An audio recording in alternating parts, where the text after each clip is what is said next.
Amit Abavou, Shalom, Otep, Salam Alaikum, ici Divorce. Aujourd'hui, je viens pour un bon à savoir, parmi tant de bons à savoir qui m'ont été proposés.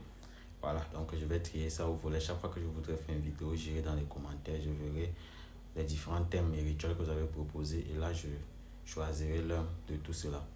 D'accord. Mais aujourd'hui, je viens pour vous parler de la place de la peur dans la spiritualité. Ce qui arrive quand on est envahi par la peur. Parce qu'il faut savoir que la peur est régie par une entité. Bref, dans le développement que je vais diviser en deux parties, vous allez plus comprendre la chose. Je veux passer aussi une annonce à mes patients. Vous aviez un rituel à faire, certains patients.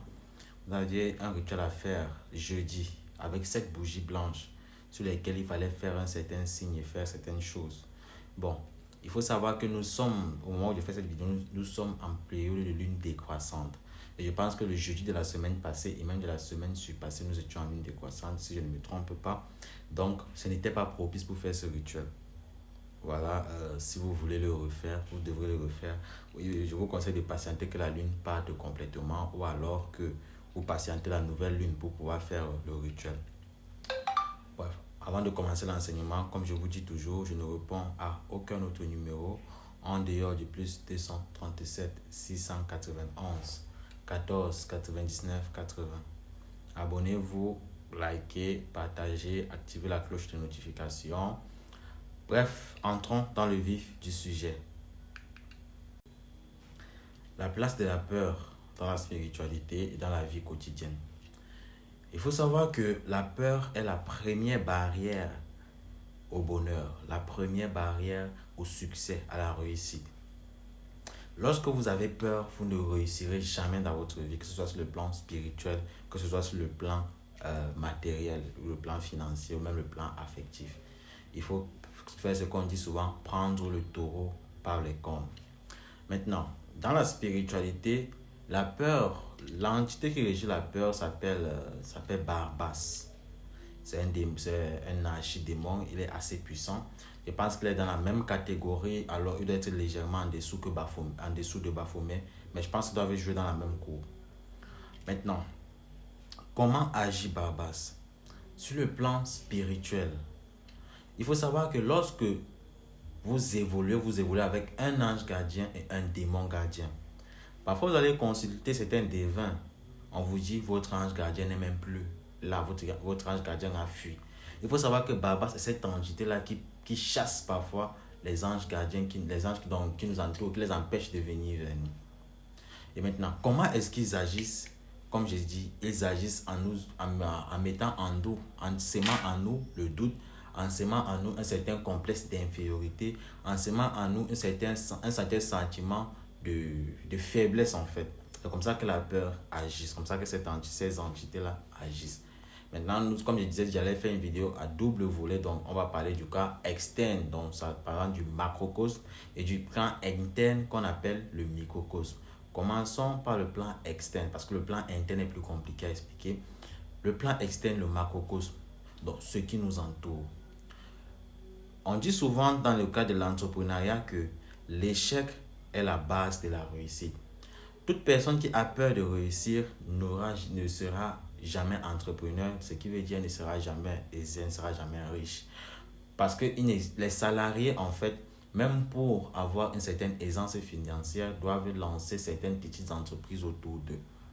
Donc, maintenant, si vous avez peur de vous lancer, vous ne vous lancerez jamais. Et en même temps, quand vous avez peur, vous vous éloignez de vous les mauvaises ondes, vous faites appel, vous approchez vers vous cette entité négative-là et qui viennent avec les ondes négatives pour semer encore plus de malheur dans votre vie.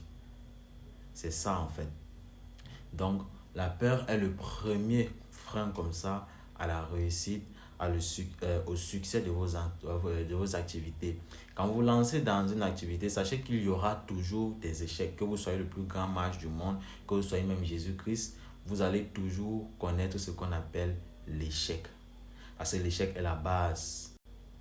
Donc, comme je disais, l'échec est la base de la réussite. Parce que c'est en échouant qu'on grandit, qu'on acquiert ce qu'on appelle la maturité, qu'on acquiert ce qu'on appelle l'expérience. C'est pour ça que quand le parent parle à son fils, il parle par rapport à ses vécus. Quand le parent conseille son enfant, il conseille à son enfant par rapport aux erreurs qu'il a commises. S'il n'avait pas commis d'erreur, il n'aurait pas cette sagesse, il n'aurait pas de leçons à transmettre aux générations futures. Et chaque génération est aussi amenée à commettre un certain nombre d'erreurs. Parce que ce n'est pas les erreurs que l'on apprend. Même dans le plan spirituel, quand vous vous faites initier, tout initié s'attend toujours à un échec dans ses travaux spirituels. Sur 100 travaux, il peut y avoir 2 échecs, il peut y avoir 5, il peut y avoir 10, il peut y avoir 20, il peut y avoir 30, il peut y avoir 60 échecs. Ça dépend en fait du mage en question, de l'initié en question.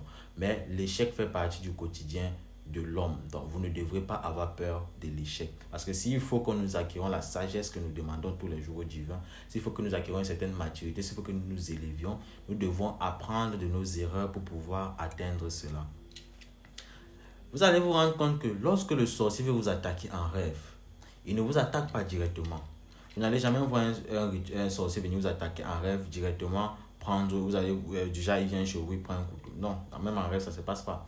Il met toujours en scène, parce que quand on vous prend sur le plan mystique, donc on vous amène à l'astral, on vous met toujours dans des circonstances qui sont assez sinistres.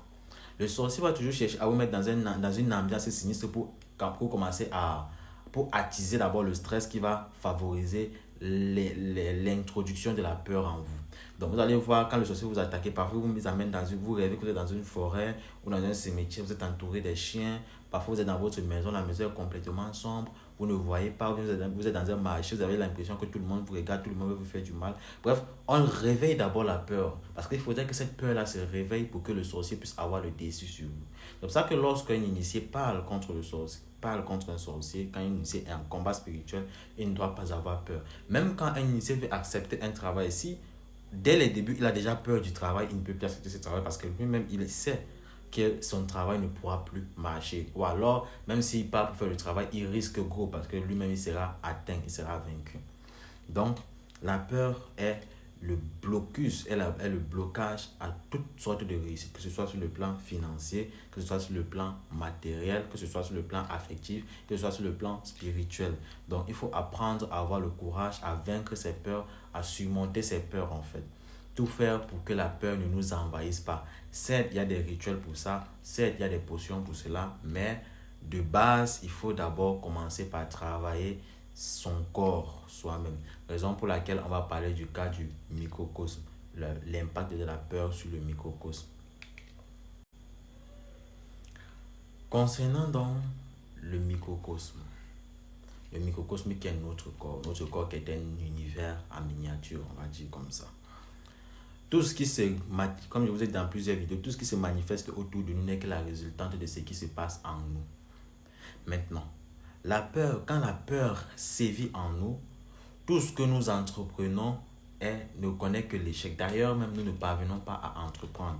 Maintenant, quand nous sommes envahis par la peur, cela entraîne parfois même des répercussions sur notre santé physique, y compris sur notre santé financière, bref, sur tous les plans en fait. Parce que dans l'organisation du corps humain, nous avons ce qu'on appelle les 7 portes de la vie. Chaque porte étant reliée à un chakra. On va vous parler des 7 chakras, des 7 principaux chakras. Et chaque porte étant reliée à un génie, à un jour de la semaine, à un jour planétaire en fait.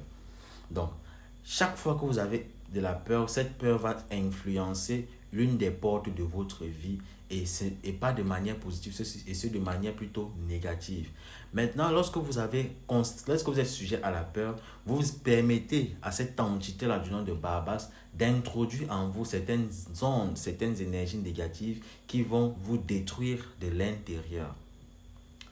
Vous allez voir les femmes qui sont souvent traumatisées comme vous voyez dans les films là, parfois elles se retrouvent dans des hôpitaux psychiatriques. C'est une façon de montrer les choses, mais c'est un peu là c'est quand même exagéré parce que là c'est une manifestation extrême de la chose. Mais il faut savoir que la peur détériore à petit feu notre microcosme. Quand on a peur, on ne peut pas s'élever spirituellement. Quand on a peur, on ne peut pas évoluer sur le plan spirituel. Quand on a peur d'investir, on ne peut pas devenir riche. Quand on a peur de se lancer vers le premier pas et aborder une femme ou un homme, on le regrettera toujours et peut-être elle ira avec quelqu'un d'autre. Quand on a peur d'aller faire une prière à un certain endroit, on n'aura jamais gain de cause. Comme je vous dis toujours, l'univers est une succession de codes. Donc, il y a des lois à respecter Et parmi ces lois, comme je vous ai dit, c'est oser, parce que les lois spirituelles sont aussi les mêmes lois qui s'appliquent sur le plan physique.